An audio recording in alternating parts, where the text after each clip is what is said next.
All right, this is Dead Dog Film Club. I'm joined today by Ed Ashton, the author of Mickey 7, which is the book from which the movie Mickey 17 by Bong Joon-ho is based off. And thank you so much, Ed, for joining me, for starters. Thank you for the opportunity. So let's just start with, where did the idea for Mickey 7 start as a book, as a concept? Most of my books start the same way, and I know this is a little different than many authors, but I usually start with an image. And for me, the image, and this came to me in 2015, so this has been a while ago, was the image of a man lying at the bottom of a crevasse, and that's the first scene in the book. It's also the first scene in the film. Uh, and at the time, I didn't know where he was. I didn't know if he was on Earth or someplace else. I didn't know who he was or what he was doing there. But I knew he had fallen. He was hurt. He was in trouble. He was in danger of freezing to death. That was all that I knew. And I wrote, I don't know, maybe a 500-word scene around that, and I set it aside. And it sat for a while. But I kept thinking about him, and I kept thinking about, well, who is this guy? What's he doing here? I gave him a friend. I gave that brought Berto in. He was the next person to come in, and so I wrote a little dialogue between him and Berto. And then, like, why won't Berto come and help him? There must be a reason. And then that's where I came up with the idea of, oh, because he's an expendable.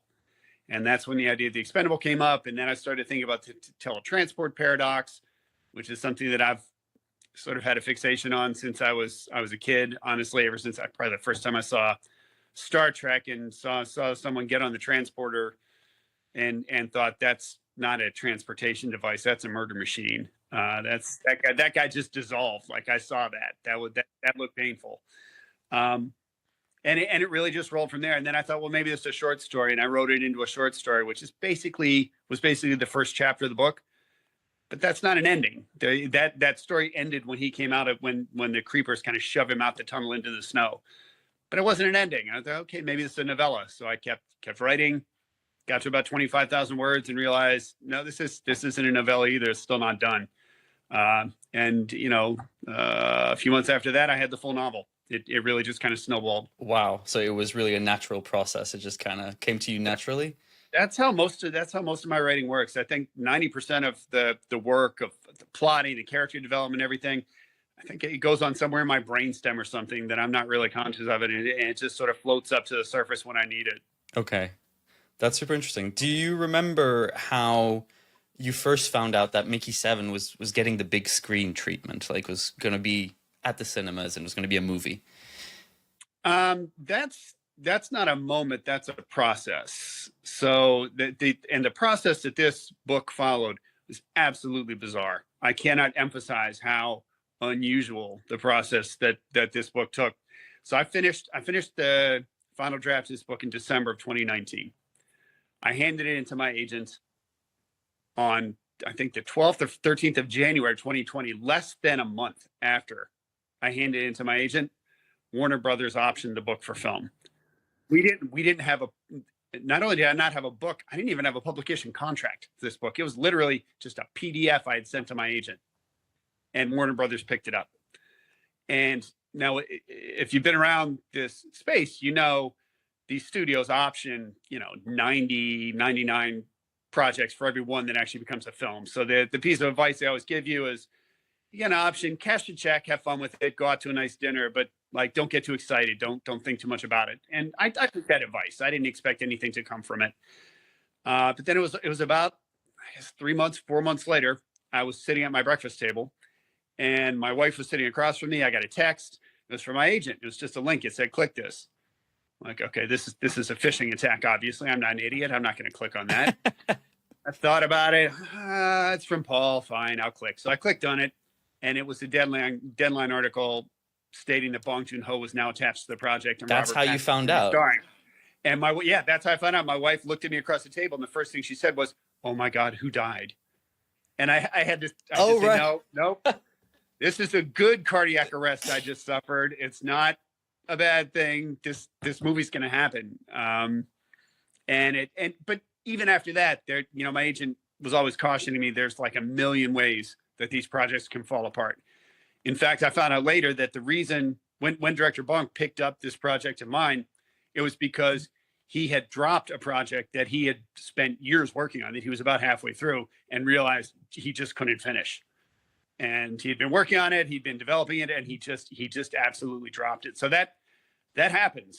So I spent the next year and a half, 2 years waiting for the text saying, yeah, we're going to let this go. We're dropping it. This is not actually going to happen.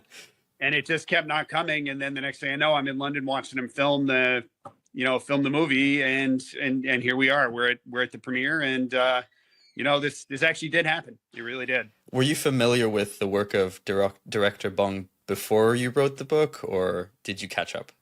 No, not before I wrote the book. No.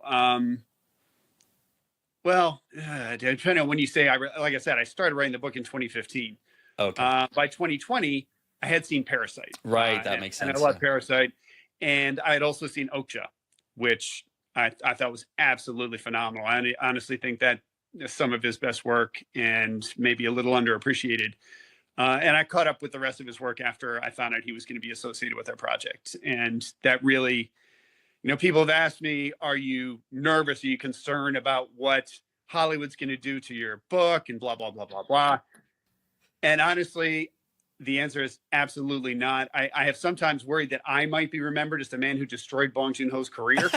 After seeing the film, I don't think that's going to be true either. I think this film's an absolute banger. But I did have a few moments. I don't know if you ever watched The Simpsons. Yeah.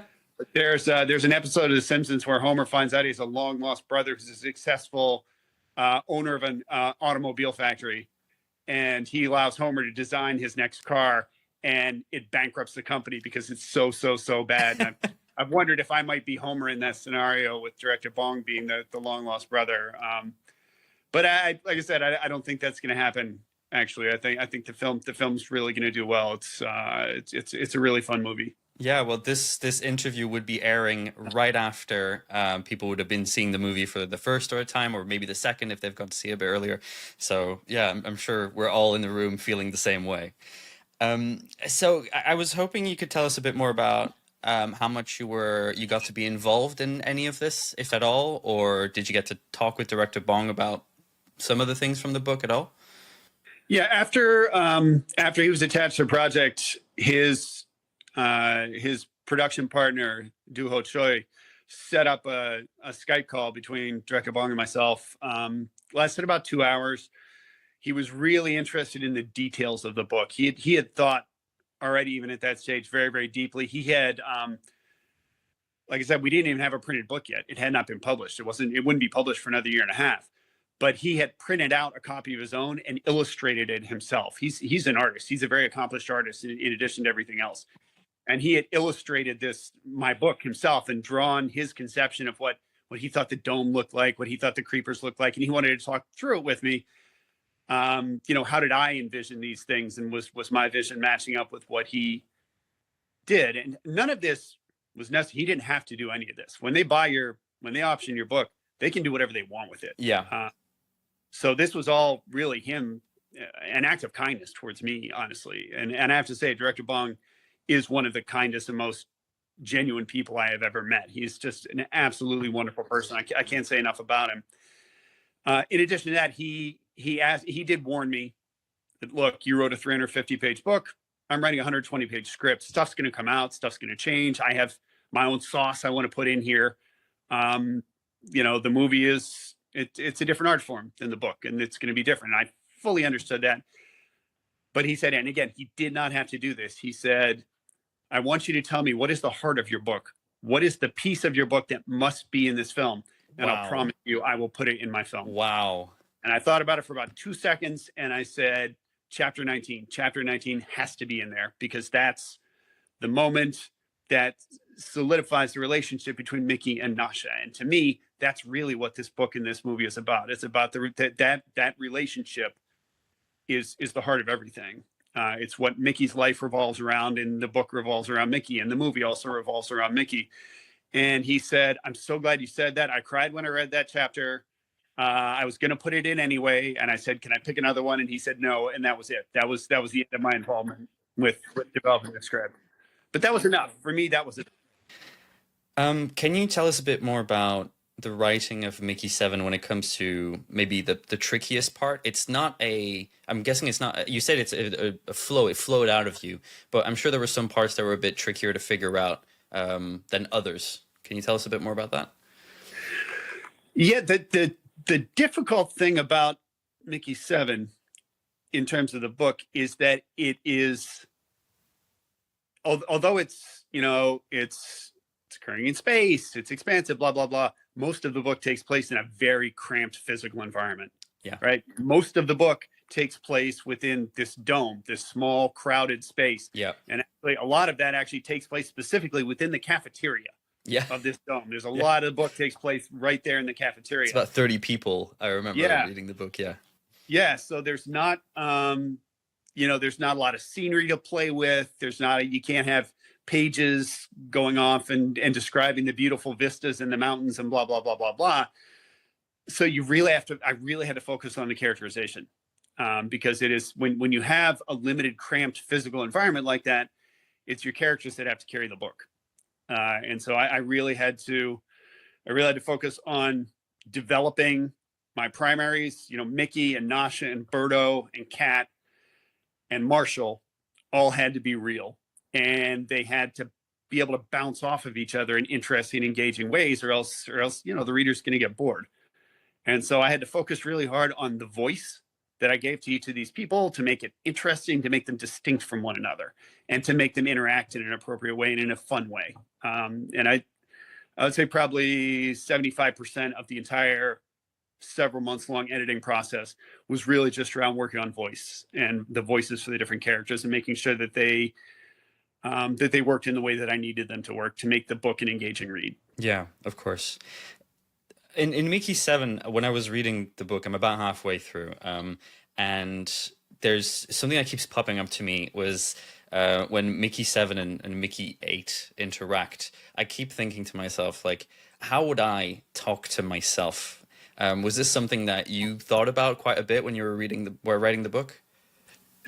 Yeah, that was also a difficult piece because I needed to, like, in terms of voice, I needed to make Mickey 7 and Mickey 8 have very similar voices, but still distinctive. And, in the film, Robert Pattinson actually is able to do a slightly different voice for each character. He's able to distinguish it in that way.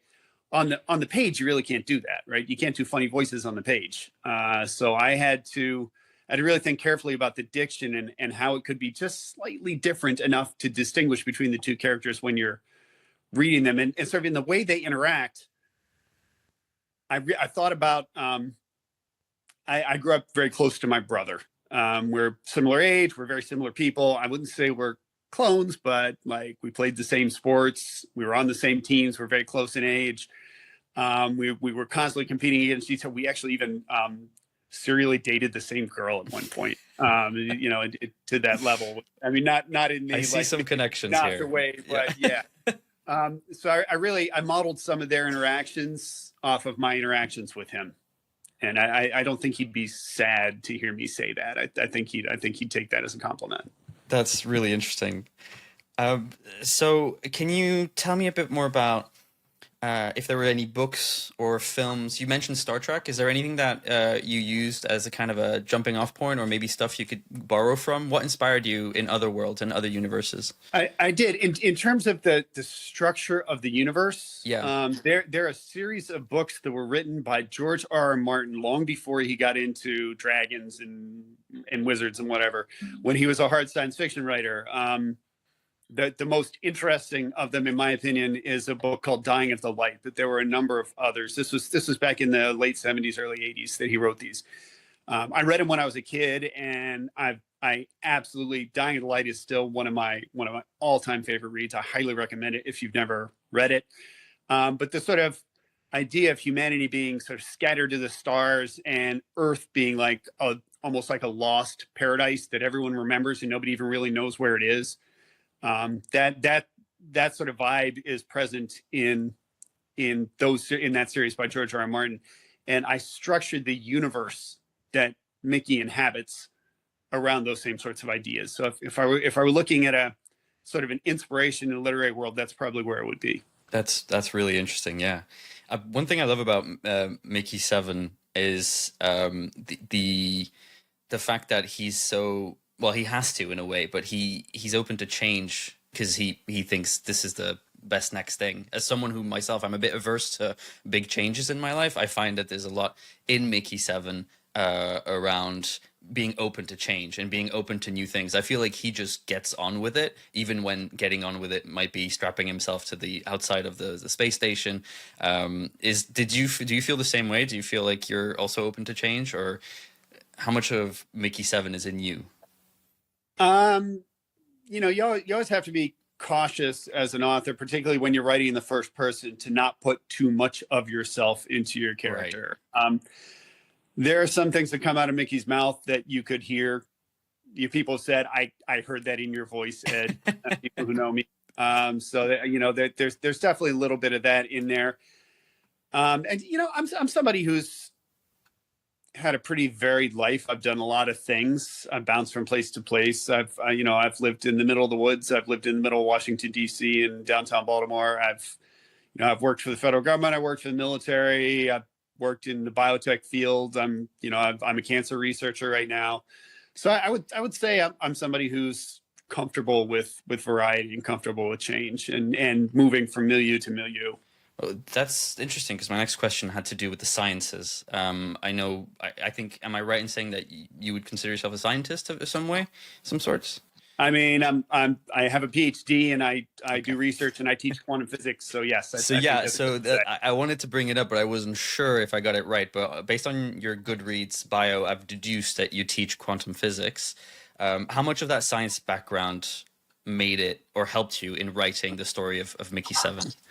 So I try not to let my day job bleed into my writing too much, because I know there's some sort of scientists / authors who do that, and some of their books can sound like a physics text. And to me, nobody wants to read a physics text. That's not to me, the interesting thing in any story is the people and the relationships among the people. To me, that's what we want to hear. That's what we're all fascinated in, is the way different people interact with different people and those relationships. Where the science comes in for me is because I'm writing speculative fiction. I want to make sure that although it's okay to put things into my story that we don't know are true, that's the speculative part of speculative fiction. It's not okay to put something into your story that we actually know is not true. There's nothing that pulls me out of a story faster than reading some science fiction story and the author says something or has characters do something, and I immediately say, wait a minute. It's not just that's impossible. Like, we already know that is not possible, what you just did. And there are a couple of examples that I teach a course on how to write science fiction, basically. And there are a couple of examples I use, which I'm not going to bore you with right now. But there are a lot of people who write science fiction who don't have any background in science, and often you don't know what you don't know.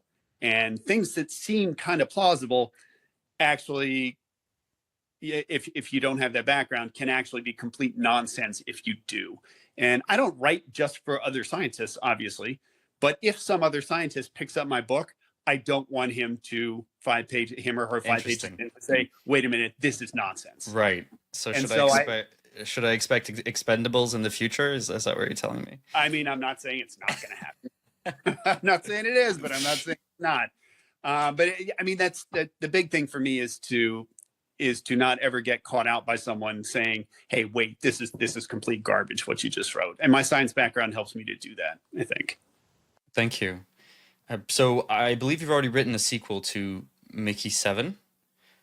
Should we be keeping an eye out for a third book, or do you think that chapter is closed for you now?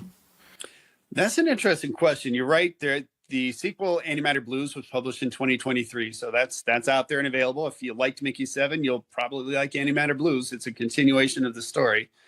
And it actually gets into a little more of the world. It gets outside the dome. You get to know a lot more about the creepers and sort of their society and how it works. I've got all the world building out of the way in Mickey 7 so that we can get right to the adventure in the sequel. As far as the third book goes, I have actually plotted out a synopsis for a third book.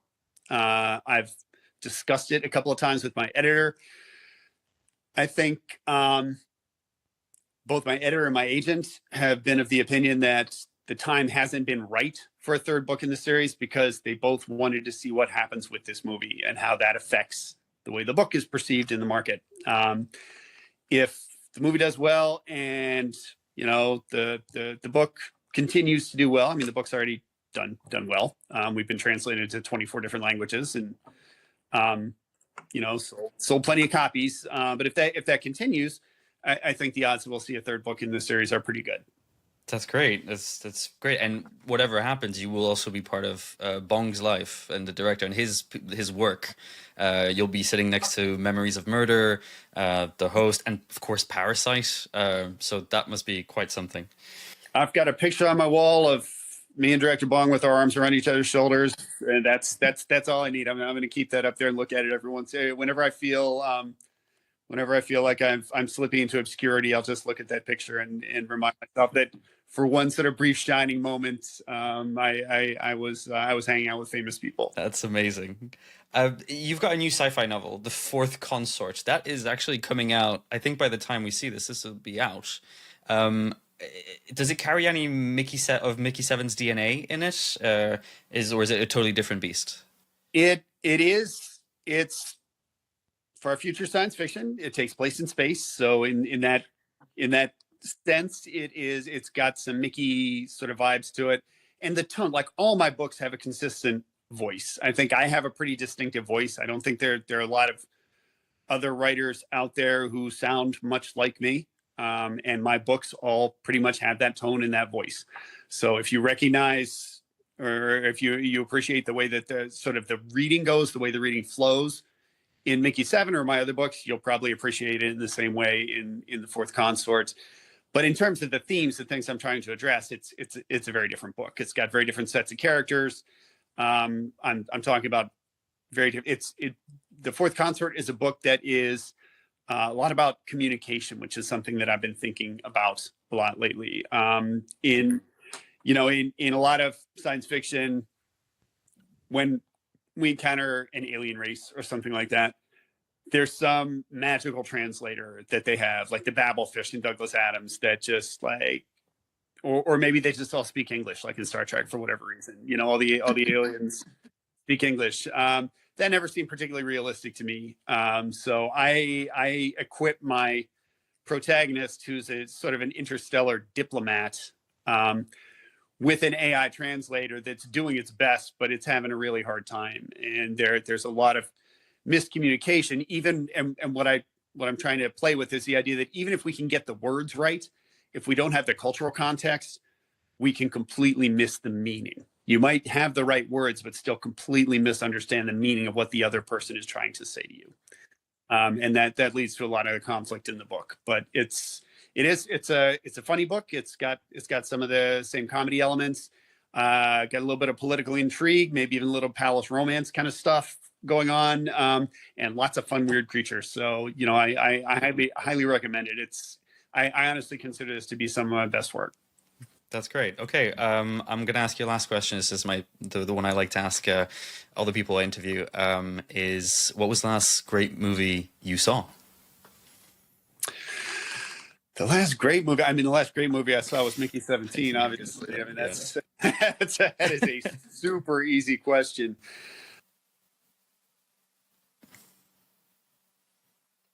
How dare you? Here's maybe a very controversial pick, because I know that like a lot of people really kind of hated this, but I actually like Drive Away Dolls. Drive Away Dolls. Very. I don't know if you're familiar with that one, but I actually thought that was really funny. I know the critics absolutely butchered it. Thought it was completely terrible. I know it's got like a terrible rating on Rotten Tomatoes, but I watched it on streaming, and I actually had a lot of fun watching it. I had a good time. So there's my rec.